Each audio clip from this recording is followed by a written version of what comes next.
In the beginning, before time had measured its first breath, there existed only a boundless, tranquil void, an infinite canvas of silence and possibility. In that sacred hush, a single purposeful whisper stirred the eternal stillness. Let there be light. In the beginning, God created the heaven and the earth was without form and void, and darkness was upon the face of the deep, and the Spirit of God moved upon the face of the waters. And God said, "Let there be light." And there was light. The words drifted through the void like a gentle breeze, and at once, light blossomed. Not the harsh glare of noon, but a soft, pearlescent glow that gradually revealed the contours of a nascent world. Imagine this moment. Light blooming quietly, like dawn peeking over a horizon unseen. Breathe in that gentle radiance. Let it settle into every corner of your mind. As the first beam of light touched the formless earth, the Spirit moved, tenderly, attentively, across the surface of still waters. There was no rush, no fanfare. Instead, a measured unfolding, as though each ripple and reflection were part of a careful dance. If you listen closely, you can still hear the echo of that initial stirring in the soft rustle of leaves or the distant murmur of a winding stream. Allow your thoughts to float on that primordial sea. Feel the cool, glassy surface beneath you, cradling you as you drift. Each breath you take mirrors the gentle expansion of creation itself. With light came separation. Darkness receded, yielding to day, and then reclaimed its domain at dusk. Together they formed a rhythm, evening and morning, the first day. And God saw the light, that it was good, and God divided the light from the darkness. And God called the light day, and the darkness he called night. And the evening and the morning were the first day. Picture the horizon softly dividing sky and earth. Let the familiar cycle of day and night lull your mind. The promise of rest in darkness, the assurance of renewal in dawn. Over the next gentle moments, a dome of sky was drawn overhead, separating waters from waters. The heavens formed, pale blue and serene, arching above a placid sea. Imagine lying on soft grass, gazing into that endless dome, each breath syncing with the subtle color shifts of the sky at dawn. And God said, "Let there be a firmament in the midst of the waters." And God called the firmament heaven, and the evening and the morning were the second day. Once the sky stood firm, waters below gathered to reveal dry land. Mountains rose gently, valleys yawned softly, and every contour held a whisper of promise.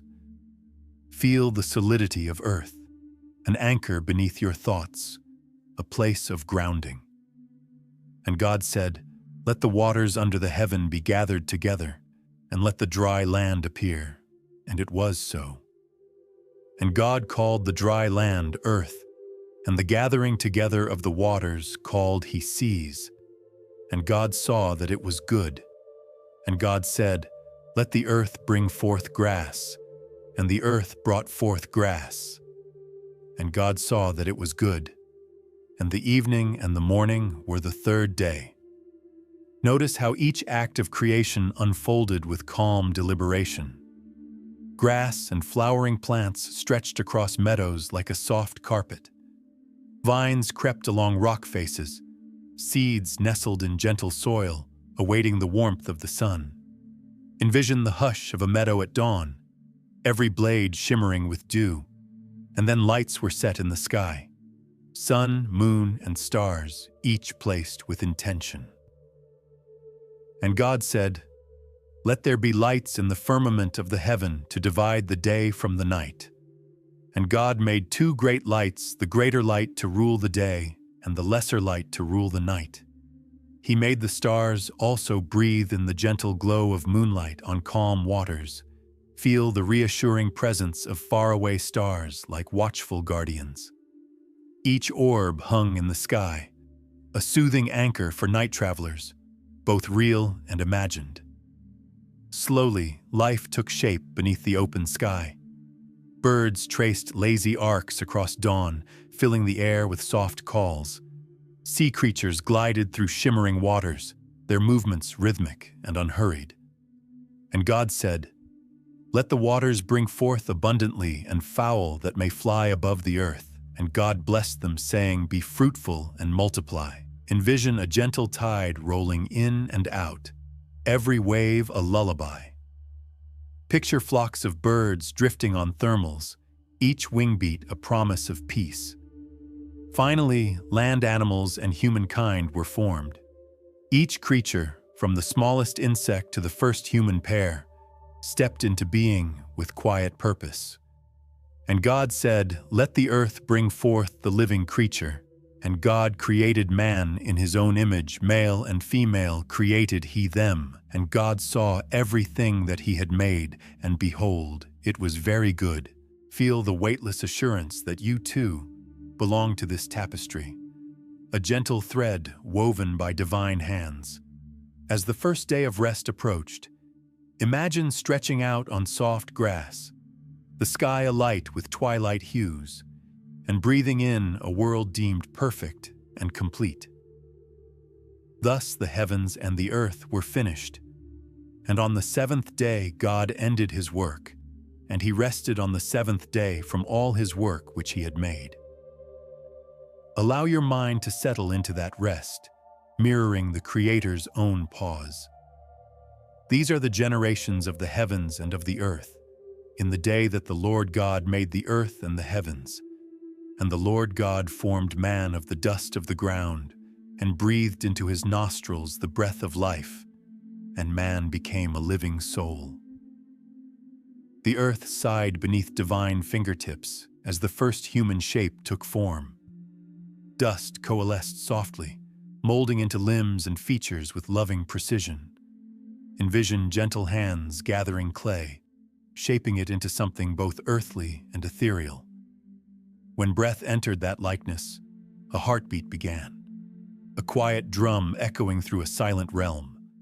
Feel your own breath, rising and falling in a steady rhythm, connected to that inaugural inhalation. Let each inhale bring calm, each exhale release tension. Once formed, the man, named Adam, stood in a world draped in lush green. The Garden of Eden stretched before him, a tapestry of vibrant hues and delicate fragrances. At the center, two remarkable trees, the tree of life and the tree of the knowledge of good and evil, stood as silent sentinels. And the Lord God planted a garden eastward in Eden, and out of the ground made the Lord God to grow every tree that is pleasant to the sight and good for food. The tree of life also in the midst of the garden, and the tree of knowledge of good and evil. Picture rows of fruit trees, their branches laden with succulent produce. Berries glistened like jewels, and blossoms perfumed the air with sweetness.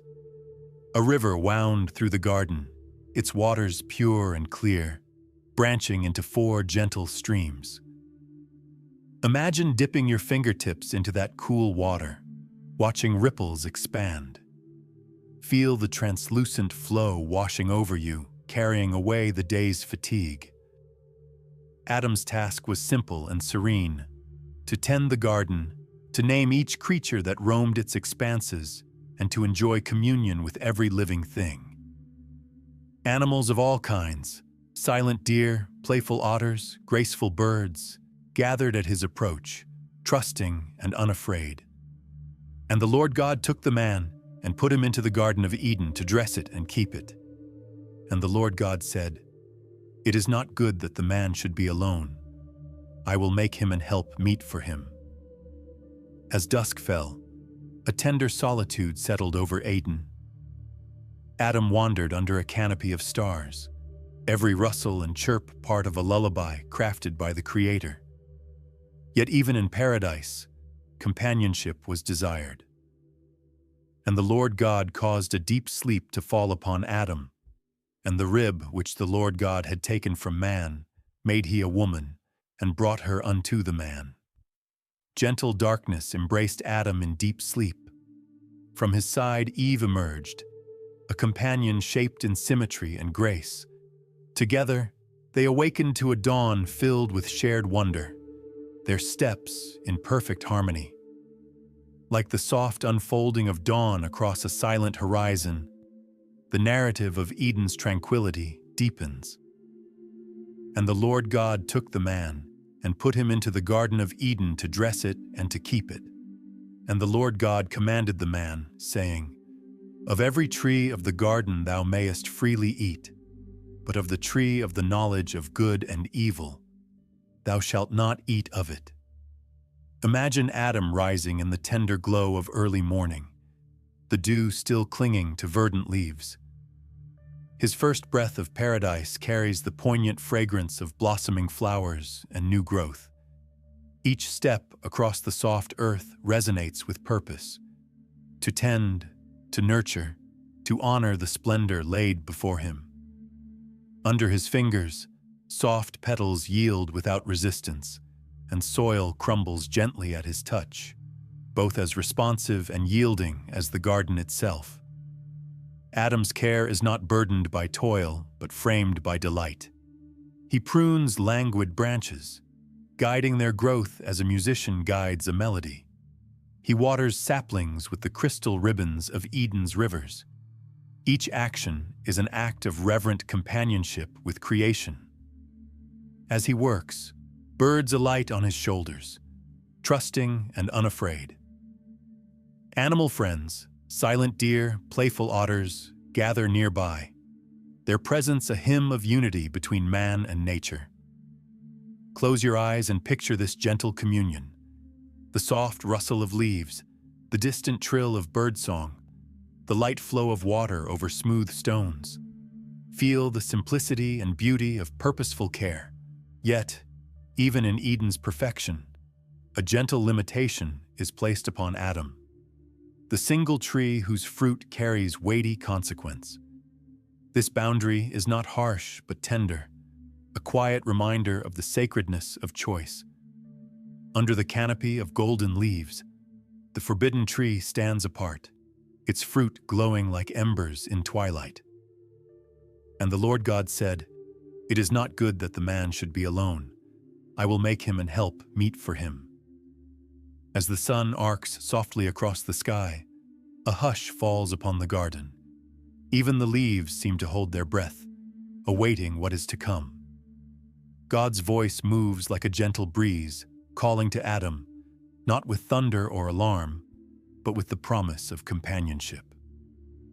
And the Lord God caused a deep sleep to fall upon Adam, and the rib which the Lord God had taken from man made he a woman. A sweet slumber enfolds Adam, and within the quiet of his dreams, another shape takes form. From his side, Eve emerges, her steps as soft as morning light through curtains. With her arrival, the garden's melody expands into a duet, two hearts beating in sync with Eden's pulse. Their first meeting is wordless, a reflection of paradise's unspoken harmony. Eve's laughter, soft and bright, rises like birdsong at dawn.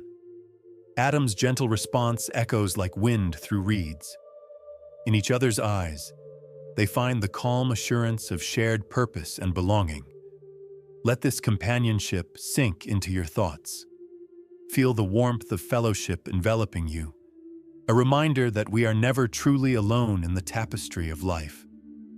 As day transitions to dusk, Adam and Eve stroll beneath whispering branches, exploring every hidden glade. They taste the sweetness of figs and menu, nourishment untainted by worry. Each discovery is met with a shared smile, as though the wonders of Eden are best appreciated together. And Adam said, "This is now bone of my bones and flesh of my flesh. She shall be called woman."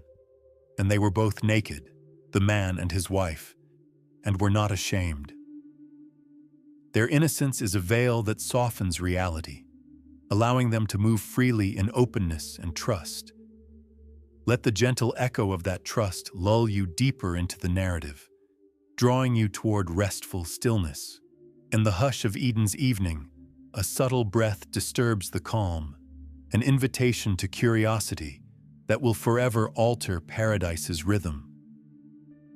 Now the serpent was more subtle than any beast of the field which the Lord God had made. The serpent appears as the sun dips low, its scales glinting like muted gold in the waning light. Its voice is a soft whisper, weaving through leaves like a summer breeze. No abruptness, no alarm, only the gentlest question that hints at deeper knowledge. And the woman said unto the serpent. Eve's words respond with innocent clarity, her voice carrying the secure rhythm of obedience.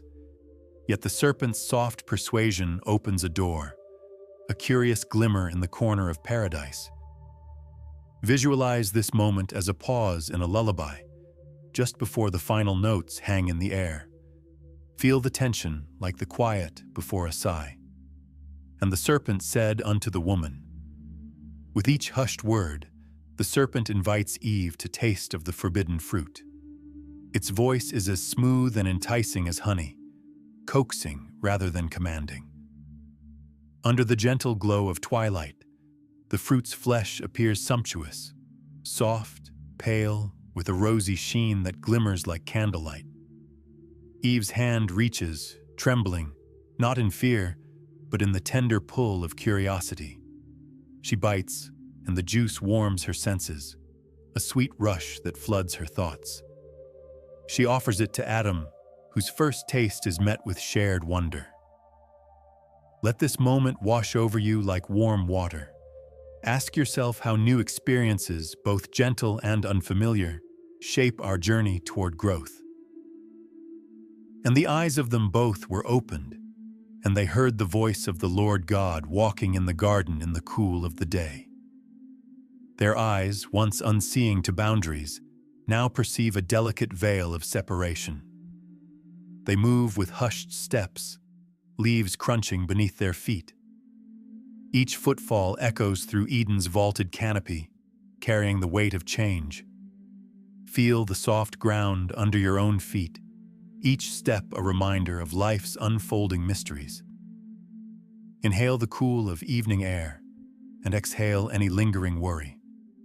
And the Lord God called unto Adam, and he said, God's voice, once silent in Eden, now wanders through the trees, an echo of presence that mingles with their remorse. Yet even in sorrow, there is a note of compassion, as though the Creator's heart beats with longing for reconciliation. Unto Adam also and to his wife did the Lord God make coats of skins and clothed them. In the quiet aftermath, a gesture of mercy emerges. Warm garments, stitched from skins, wrap Adam and Eve in gentle care, a tangible reminder that love persists even when innocence fades. Therefore the Lord God sent him forth to till the ground. So he drove out the man, and placed at the east of the Garden of Eden cherubims and a flaming sword. As they step beyond Eden's gates, the world outside waits in soft anticipation, a place of labor and hope, of seasons turning and seeds finding soil. The cherubim's softly glowing blade marks the threshold, not as a weapon of wrath, but as a sentinel guiding passage into new chapters. Let the warmth of mercy guide you now, even as the story unfolds toward unseen horizons. Breathe in hope. Exhale into peaceful rest. Having traversed Eden's gates into a world shaped by consequence, we now follow the first footsteps of humankind onto uncharted soil. And Adam knew Eve, his wife, and she conceived and bare Cain, and said, I have gotten a man from the Lord. And she again bare his brother Abel. And Abel was a keeper of sheep, but Cain was a tiller of the ground. Picture the open fields where Adam and Eve dwell, rows of tender shoots pushing through softened earth. With each sunrise, Adam's hands, though still unaccustomed, learn the subtleties of soil, how it feels when too dry, how it yields after gentle watering. Meanwhile, Abel wanders amidst flocks of gentle sheep, their fleece soft as clouds, a living tapestry of trust and quiet companionship. The siblings grow side by side, embracing their distinct callings. Cain's fields stretch like a tapestry of green and gold, each stalk whispering in the breeze. Abel's sheep graze beneath quiet skies, their footsteps a mnemonic lullaby of safety. Together, they form the first patterns of human culture, agriculture and shepherding intertwined in harmony. Envision your own breath as a tide that flows in sync with fields and flocks. With each inhale, gather peace. With each exhale, sow calm across your thoughts. In time, both brothers bring offerings before the Lord. Cain presents fruits and grains, symbols of labor and harvest. Abel offers the firstborn of his flock, an emblem of trust and care. These gifts rise like gentle incense, tangible prayers woven into the divine presence. And it came to pass that Cain brought of the fruit of the ground an offering unto the Lord. And Abel he also brought of the firstlings of his flock and of the fat thereof. And the Lord had respect unto Abel and to his offering, but unto Cain and to his offering he had not respect. When God acknowledges Abel's offering, the air seems to shimmer with quiet blessing. Abel, eyes soft with gratitude, bows in silent worship. Cain, however, feels a restless stirring, an unease that flickers behind curious eyes like the first ember of an unguarded flame. Breathe in the gentle acceptance that Abel felt. Breathe out any unrest that shadows your mind. In the next moments, the world tilts. Jealousy, a subtle wind, gusts through Cain's heart. The rhythmic hum of earth beneath his feet wavers. In that fragile hush, choices begin to weigh heavier than thought. Yet before tragedy can unfold, the Lord offers a whisper of counsel. And the Lord said unto Cain, Why art thou wroth? And why is thy countenance fallen? If thou doest well, shalt thou not be accepted. And if thou doest not well, sin lieth at the door. Cain stands at a crossroads, his next breath poised between harmony and discord. Pause here and feel the gentle tension of choice itself. Know that every decision carries weight, yet each moment also offers a new dawn. And Cain talked with Abel his brother, and it came to pass when they were in the field that Cain rose up against Abel his brother and slew him. A single act shadows the morning sun, and Abel's peaceful life is stilled. Yet even within this sorrow, the narrative turns toward mercy, guidance, and the ongoing pulse of humanity. Inhale slowly, embracing the cycle of pain and compassion that underpins our shared story. Exhale softly, releasing sorrow into the vast canvas of healing. As the years pass, new stories emerge, stories of lineage and naming, of cities founded and lives forged. But always, the gentle promise of redemption whispers through the ages, inviting souls back into grace. Now we return to the broader sweep of generations, where time's tapestry weaves families, journeys, and the steadfast faith that carries each dawn forward. This is the book of the generations of Adam. In the day that God created man, in the likeness of God made he him. Male and female created he them, and blessed them, and called their name Adam in the day when they were created. From Adam and Eve's children, generations unfold like petals in slow bloom. Each named descendant carries echoes of the original breath of life, a tender continuity spanning centuries. Let each name roll softly across your thoughts, each syllable a gentle footprint in the sands of time. Picture a great river of life, where each generation is a tributary that joins the vast flow. Breathe deeply, connecting your own story to that timeless current. Among these early figures stands Enoch, whose life walked so closely with the divine that he was taken away without tasting death. Isaiah's words echo, "He walked with God, and he was not, for God took him." Imagine a soul so attuned to heaven that earthly sorrows fell away like morning mist, and Enoch walked with God, and he was not, for God took him. Later still, the world swells with humanity's reach. Families multiply, and with them, laughter and labor, sorrow and song. From the line of Seth to Noah, each life carries the imprint of creation's dawn, an unbroken hymn of resilience.